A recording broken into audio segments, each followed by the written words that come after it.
Cara, pra ser sincero, eu nem queria gravar esse vídeo. Primeiro porque a Alemanha vai jogar agora e eu vou perder uma parte desse jogo. E segundo, cara, porque eu estou extremamente decepcionado, não só, claro, o Brasil empatou e é ruim que o Brasil tenha empatado. Mas, cara, eu tô decepcionado acho que mais com a galera, sabe? Porque eu entendo algumas críticas, eu acho que algumas delas até são válidas e justas em relação a alguns jogadores. Especialmente os que não entraram em campo, né? Que o pessoal queria bastante. Mas eu acho algumas outras extremamente injustas, tá ligado? Então vamos do início. Eu assisti o jogo com o pessoal lá da igreja, foi muito massa, a gente colocou o telão lá, o clima tava muito legal, a gente cantou o hino todo mundo junto, foi um ambiente assim, que me tirou um pouquinho até da tensão, eu tava muito tenso, cara. Jogo de seleção na Copa do Mundo é o mais tenso que tem pra mim. Eu sempre fico ansioso. Em 2022, quando o Brasil cai pra Croácia, que o jogo foi pros pênaltis, eu não assisti, eu não consigo. Cara, realmente assim, pelo menos hoje eu não sei como eu seria, mas eu sou muito fraco pra pênalti, cara. Eu tenho uma dificuldade de assistir pênaltis, então eu acabei não assistindo aquela vez. Não sei o que aconteceria hoje também, né? Eu acho que provavelmente eu também não conseguiria. Então eu tava tenso e aí esse ambiente até ajudou um pouco. Mas, cara, foi só começar o jogo ali, os primeiros 20 minutos, e voltou a tensão, cara. Porque o Brasil simplesmente não conseguia jogar, irmão. Os jogadores estavam muito tensos. Assim, o Paquetá, ele até depois entrou no jogo, né? Mas o Paquetá no início, cara, ele tava, acho que. Ele errou uns 3 domínios ali fáceis, cara. Assim, fáceis que eu digo que a bola vem no chão rasteira e ele ia dominar e a bola, tipo, escapava, né? O Casemiro acho que também errou ali alguns domínios, mas o Casemiro também estava sempre muito bem pressionado, até a gente vai falar já sobre isso. Então, uma seleção que estava muito ansiosa. E uma seleção de Marrocos que simplesmente obrigou o Brasil a jogar de uma maneira diferente. Porque vamos lá, o Brasil, ele, de novo, né? Eu não gosto dessa escalação, mas daí não sou eu que escolho isso, né? O Ancelotti colocou o 4-4-2. Então, você tinha o Vini e o Igor Thiago na frente. E aí o Rafinha, ele fechava essa linha de quatro ali, né?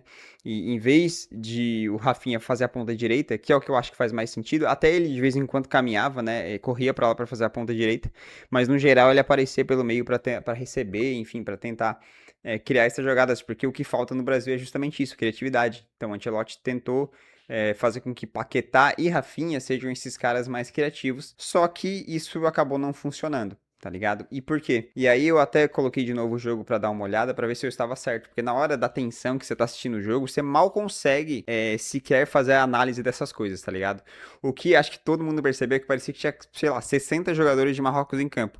Porque onde o Brasil ia jogar, os caras estavam, tá ligado? A pressão deles funcionou muito bem, então eles conseguiam pressionar o Brasil, e o Brasil não conseguia pressionar tão bem Marrocos. O Brasil teve poucas bolas recuperadas. Quase todos os duelos que a gente tinha, a gente perdia, cara. Impressionante. Eu e meu amigo, a gente tava um do lado do outro, e até ele falou, cara, a gente não ganhou um duelo no chão, tá ligado? Todos os duelos, os caras ficavam com a bola no pé de ferro, parecia que os caras iam com tudo, e o Brasil tirava o pé, sabe? Então, nesses duelos o Brasil perdia e a pressão do lado deles funcionou enquanto a pressão do nosso lado não funcionava. Eles saíam com uma tranquilidade jogando. Os volantes deles tinham espaço para jogar. Enquanto pro lado do Brasil isso não aconteceu. Por quê? Revendo de novo, né? O que Marrocos fez foi fazer duas linhas de quatro. Então você tinha a linha da zaga e a linha do meio campo e eram linhas muito próximas. E, geralmente, né? O jogador que é o jogador criativo, ele gosta de jogar ali nas entrelinhas, receber essa bola no meio, né, nesse espaço ali para conseguir criar, enfim, fazer alguma jogada. Só que Marrocos estava tão próximo a essas linhas, cara, que o Brasil não conseguia jogar ali. E não só isso, Marrocos obrigava o Brasil a jogar para as laterais, porque o próprio Casemiro, que inclusive estava sendo muito, muito criticado, o próprio Casemiro, quando recebia a bola, ele mal conseguia girar. Sempre tinha alguém acompanhando o Casemiro. Se você pega outros jogos do Brasil, geralmente o Casemiro tem espaço para jogar. Ele aparece, recebe essa bola e consegue acionar alguém na frente, né? Alguém que ficaria nessas entrelinhas, ou às vezes o lateral ou os pontas.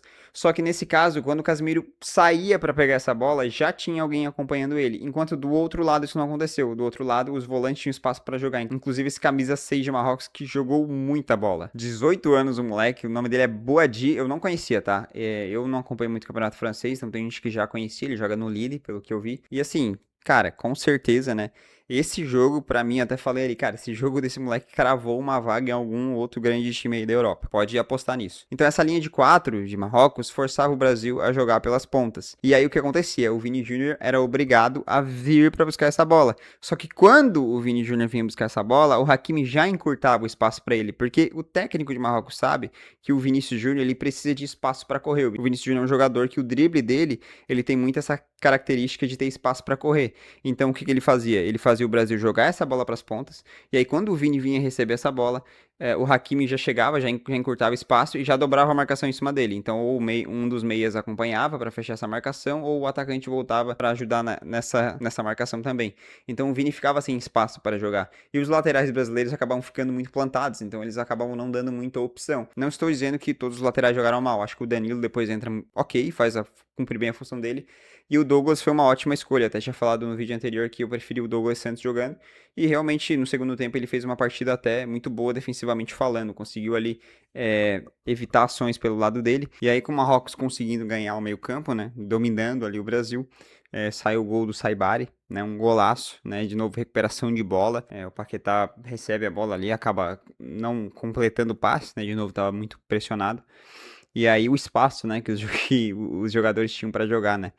O Brahim recebe essa bola com uma facilidade. Se o Brahim escolhe não passar no Saibari, o Hakimi tava passando também lá em cima totalmente livre, porque o Douglas veio para ajudar o Casemiro na marcação, mas o Brahim acha um passe sensacional, magnífico. Também a finalização, né, um tapa por cima, que assim, né, dizer que isso é culpa do Alisson. Se o Alisson não sai do gol, aí falam que era pra ele ter saído do gol. Daí se ele sai do gol, falam que era pra ele ter ficado. Cara, assim, as pessoas simplesmente não se decidem, né? Quando não gostam de um jogador, ele é culpado por absolutamente tudo. Mas enfim, um golaço, não foi culpa nenhuma do Alisson, ele saiu porque é o que tinha para fazer, e aí a finalização foi muito bem executada. O segundo tempo foi um pouquinho melhor do Brasil, né, com a saída do Casemiro, a entrada do Fabinho, mas como eu disse, o Marrocos nos focava justamente por conseguir fechar o meio campo, e aí o Brasil já é um time hoje que é pouco criativo, e aí quando você tem um time que tá muito fechado, o que você faz, né?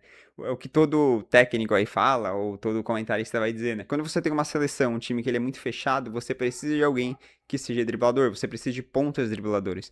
E aí, o que acontecia de novo é que esses espaços encurtavam nesses nossos pontas e eles não tinham espaço para jogar, porque eles não são caras que são no um contra um, são caras que são brilhantes, vamos dizer assim, né? Por exemplo, eu não acho que o Rafinha é melhor no um contra um do que o Luiz Henrique. E aí eu acho que a leitura do Ancelotti era pra ter sido, cara, se eles estão me forçando, eu não consigo jogar, né, pelo meio. Então, ou os meus laterais têm que aparecer, eles precisavam realmente aparecer mais para jogar, para forçar a marcação, para trazer a marcação, né, para atrair essa marcação. Se você tá fechado, né, no meio e os seus laterais teriam que puxar essa marcação e aí você abre espaço no meio, ou você precisa de alguém que pelo menos faça esse um contra um muito bem feito, que daí é o Luiz Henrique, que ficou no banco, que daí é o Ryan. São esses caras que conseguem, né, partir para cima e conseguem quebrar essas linhas de defesa.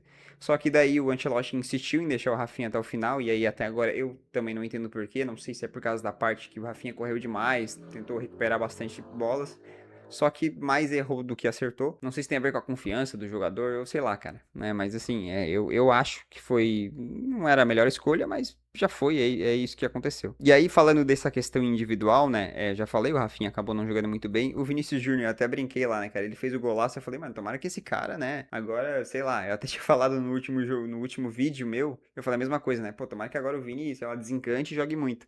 Só que, cara, parece que ele fez o gol e eu falei com o pessoal lá, voltou ao normal, tá ligado? Ele fez o gol, gastou o especial dele e depois acabou errando muito.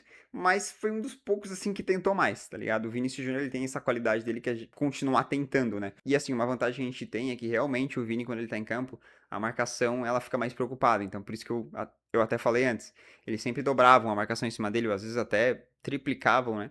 Pra evitar que ele fizesse alguma coisa. Mas nos duelos individuais, o Hakimi acabou saindo melhor contra o Vinícius Júnior. E aí a gente chega no Casemiro. E, cara, eu acho uma injustiça o que estão fazendo com o Casemiro. Ele não fez um bom jogo. Sim, ele não fez um bom jogo. Mas o meio-campo do Brasil como um todo não fez um bom jogo. A exceção do Paquetá, que no início estava errando, né? E depois deu uma melhorada, também não foi brilhante. Ninguém fez lá um grande jogo no meio-campo da seleção. Faltou isso. Justamente porque o Marrocos chegou para tirar esse meio-campo, para evitar que a gente jogasse por ali. E aí, cara, o que estão fazendo com o Casemiro é simplesmente uma sacanagem, cara. O cara foi um dos melhores jogadores do ciclo. O cara é um dos pilares da nossa seleção. O cara nunca jogou uma Copa do Mundo. Aí, porque nesse jogo ele foi mal, já tem gente crucificando o cara. E eu acho que muito disso tem a ver com a entrevista que ele deu, com aquele negócio do Endrick e tudo mais. Só que, cara, a gente tem uma incapacidade intelectual de separar as coisas que é impressionante. Cara, você pode não gostar dele pelo que ele falou, ou você pode reprovar o que ele disse, mas isso é independente do que ele faz em campo. E durante o ciclo, ele foi um baita jogador. O Casemiro, ele era um dos jogadores que eu mais elogiava, inclusive. E aí, eu não posso chegar num jogo desse aqui porque ele foi mal e a seleção como um conjunto em si acabou não funcionando em vários momentos, chegar e crucificar o cara e dizer que pronto, agora ele não tem que mais jogar, agora ele tem que ir pro banco.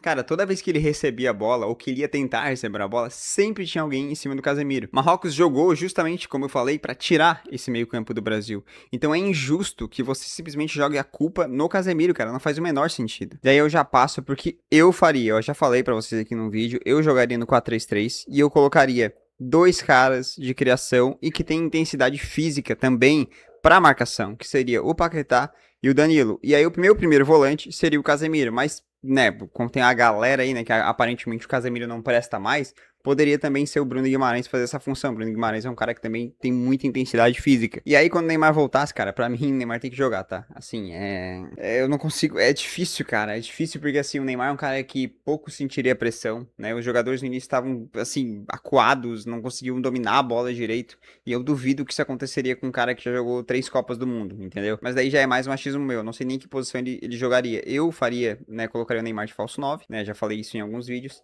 Mas eu acredito que se ele for jogar, né, eu não sei se o Ancelotti vai fazer isso não, eu creio que o Ancelotti vai colocar ele ali realmente pra fazer um cara mais criativo. Só que a gente viu ontem que esses jogos, cara, de Copa do Mundo vão precisar de uma intensidade física muito grande, tá ligado? O Rafinha, gente, por mais que ele não tenha, né, jogado bem, o cara teve que correr 100 minutos, né, e ele realmente se doou nessa parte. Então a gente fica pensando, pô, como é que o Neymar se encaixaria jogando nesse tipo de jogo? Pra mim, ele faria um falso 9. Eu acho que faz mais sentido, dada a condição física dele e a criatividade que ele tem. Mas, de novo, isso é só teste. E, assim, não existe mais teste agora. Não tem mais amistoso, né? É ir pro jogo e jogar. E é isso aí. E aí, claro que o nome dele ia surgir, né? Uma galera, né? Ficou braba porque o Endrick não entrou. Inclusive, eu e acho que todo mundo que tava lá assistindo o jogo. Amor, era pro Endrick jogar? Responde. Com certeza. Tá, Ele fez mais 2 gols pra nós. e, cara, eu achei uma postura extremamente. Como é que eu vou falar isso, cara? Eu não achei correta a postura do Ancelotti nas entrevistas, né? Eu entendo que ele tava extremamente chateado, deu pra perceber isso. Mas, cara, a maneira que ele tratou os jornalistas, assim, não é uma coisa correta de se fazer. Eu creio que se fosse um cara, um técnico brasileiro que tivesse feito isso, a galera ia estar, né, caindo agora pra cima do cara, né? Então, assim, eu não acho que foi uma atitude correta, independentemente do resultado do Brasil. E eu acho que o técnico tá ali pra ser questionado, tá ligado? Ele já sabia que esse tipo de questão ia surgir, né? Quando o Endrick não estava, né, sendo chamado, já tinha esse questionamento, tá ligado? É, quando tava pra sair a convocação pra Copa do Mundo, o nome era Neymar e o nome era Endrick. Então ele meio que já sabia que a galera ia perguntar sobre esse jogador. Então, cara, o fato de ele ficar irritado por conta disso é um pouco estranho, assim, especialmente pra um cara experiente como ele. Eu sei que tem muito essa ideia de proteger o jogador, tá ligado? Então, o cara tem 18 anos ainda, a gente não pode jogar essa pressão em cima dele. Mas eu não vejo esse discurso em outras seleções, cara. O Yamal, com 16, 17 anos, tava jogando uma Eurocopa, irmão, de titular. Né, você pega esse próprio jogador de Marrocos, que a gente citou o nome aqui, né? Já até esqueci o nome dele, deixa eu ver aqui. Boadi, o nome dele, né? O cara tem 18 anos. E assim, jogou muita bola numa Copa do Mundo contra a seleção brasileira. Então a gente tem que parar, eu acho, cara, com essa ideia de proteger o jogador. O moleque tá lá pra jogar bola, entendeu? Pergunta pra ele se ele quer ser protegido. Ele quer entrar em campo e quer decidir, tá ligado? Então, pra mim, é um discurso que não faz sentido. Bom, como eu disse, eu não queria que esse vídeo fosse longo. Acho que eu já vou encerrar por aqui. É ruim o Brasil ter empatado? Claro, não é o resultado que a gente queria, mas eu tinha colocado 2-1 pro Brasil, porque eu sabia que o Marrocos era uma seleção muito forte e é uma seleção muito forte. Eu acho que tinha muita gente subestimando isso. Claro, de novo, no papel o Brasil ele é melhor do que Marrocos e é isso que acaba decepcionando muita gente. Mas é uma seleção que já tem um trabalho de longo prazo, né, que foi muito bem na última Copa do Mundo, que caiu na semifinal para a França e foi só 1-0 o jogo. Então era o nosso jogo mais difícil. Não é a primeira vez que o Brasil empata numa estreia, em 2018 foi assim também. Não sei se vocês lembram no jogo contra a Suíça. Tava todo mundo empolgado também e o Brasil acabou empatando o primeiro jogo, depois se classificou. Cara, pra mim o Brasil não se classificar numa Copa em que alguns dos melhores terceiros colocados se classificam, aí sim é uma vergonha, tá ligado? Mas se a gente achar que as coisas vão correr bem, então supostamente, né, o Brasil vai ganhar do Haiti e também vai ganhar da Escócia e só que daí vai ficar aquela coisa, né? Será que vai se classificar em primeiro? Será que vai se classificar em segundo? A ideia é se classificar em primeiro pra não pegar nenhum primeiro colocado de outros grupos. Mas, cara, também vamos ser sinceros, a Copa do Mundo, a gente não pode ter medo de ninguém. Então, quem quer que venha pela frente, a gente tem que estar pronto pra enfrentar. Agora, é levantar a cabeça, é corrigir os erros, né? Parece até um jogador falando, né? É não ter medo de mudar o esquema se for necessário, não ter medo de tirar jogador se for necessário. A Argentina ganhou a Copa do Mundo assim. Quem tava bem entrou, quem tava mal saiu. E só que eu não sei se o Ancelotti vai fazer isso, porque ele não parece ser esse tipo de técnico, tá ligado? Ele parece realmente colocar confiança nos seus jogadores e ir até o fim com eles. Só que isso pode acabar custando uma Copa do Mundo. Então, eu não sei se talvez seja. Olhando daqui é fácil julgar também, né? Olhar assim de fora e. Porque lá dentro é outra coisa, né? São pessoas com quem você tá lidando e às vezes você tira um jogador, né? Você demonstra que você não confia nele, e aí ele também pode acabar depois jogando mal. Enfim, cara, são muitas coisas que envolvem, né? Futebol envolve pessoas e assim, é muito imprevisível certas coisas. Então sempre é muito mais fácil julgar daqui. Então o que eu vou fazer agora é torcer. Provavelmente eu vou me incomodar com algumas coisas que o Ancelotti vai fazer, você também vai. Assim como você provavelmente se incomodou com alguma opinião que eu dei aqui, especialmente em relação ao Casemiro, mas pra mim, de novo, é uma injustiça, né? O que estão fazendo com ele. E é isso, cara. Vamos torcer. Tomara que a gente ganhe o próximo jogo. Temos que nos classificar, pelo amor de Deus, que a gente não pode cair nessa fase de grupos. E é isso, cara. Deixe seu like, seu dislike, seu comentário me xingando aí, ou sei lá, me elogiando, tanto faz também. Se inscreva no canal. Tamo junto. Obrigado por assistir. Que Deus abençoe.